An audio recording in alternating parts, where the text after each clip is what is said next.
Are you afraid of the R word?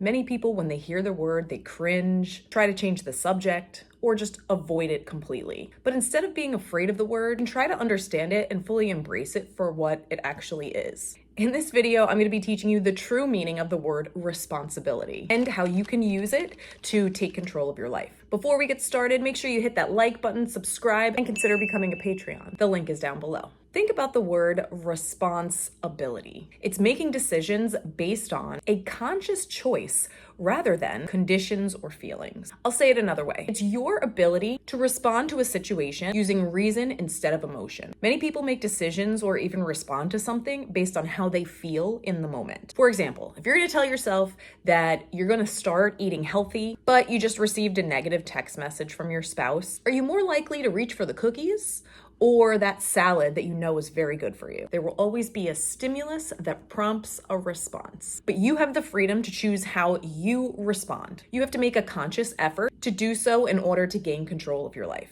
There are two types of people that I'm going to be talking about in this video, and they are reactive and proactive. It's easy to identify these people based on the language or the words that they're using in their life, things that they typically say. So for example, person one says things like, "There's nothing I can do. He makes me so mad. I have to do that and I can't." Person number two says things like, "I choose, I prefer, I will, I control my feelings." So person number one, if you haven't guessed it, is a reactive person. They're affected by the physical environment, societal environment, and are driven by feelings and circumstances. They're usually pretty defensive and protective. They focus on the weaknesses of other people. They blame, accuse, and always make themselves out to be the victim. Does this sound like anyone you know? Person number two is proactive. They're driven by values that are selected through deep and conscious thought and are internalized.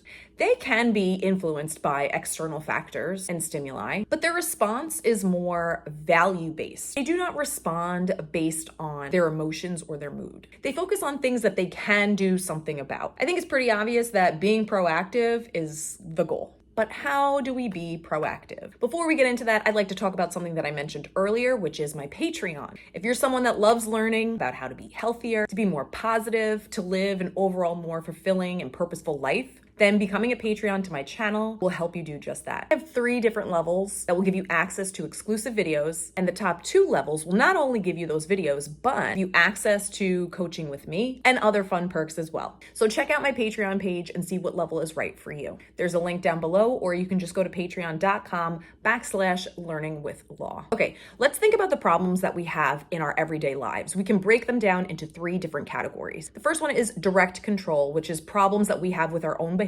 The second one is indirect control, which is problems we have with other people's behaviors. And the third one is no control. These are problems that we can't do anything about. For example, the past or other situational realities. So to live proactively, we need to understand how to solve these problems based on their category. Direct control problems are solved by you working on your habits, something that's within your control, and you just need to change or build habits accordingly. Indirect control problems are solved by changing our methods of influence. I'm going to get deeper in this topic in another video, so make sure you're subscribed so you don't miss that video. And the no control problems can be solved by how we see that problem. You're going to need to change your mindset about the situation. So be happy and accept things that we at present cannot change while we focus on the things that we can change. It's all about how you look at the situation. So things that you have no control over,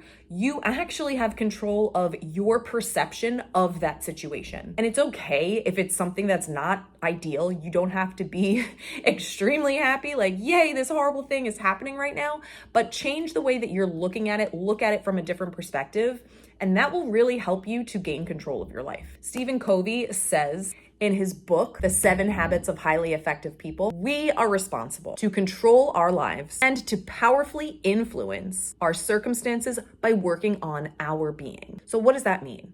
We can only control ourselves. If you don't like how someone is responding to you, the only thing that you can control is your response to that person. You can change your habits, you can change your reactions, you can work on your overall being and your perception of the world, and that's the only thing that we are responsible for doing. You can take control of your life by living more proactively as opposed to reactively. As I mentioned earlier, direct control problems are only solved by working on our habits. I've linked a great video here that helps you to create easy habits that help you to achieve your goals. So definitely check that out. Be sure to subscribe and turn on the bell for all notifications so you'll be notified every time I make a new video. Thank you so much for watching.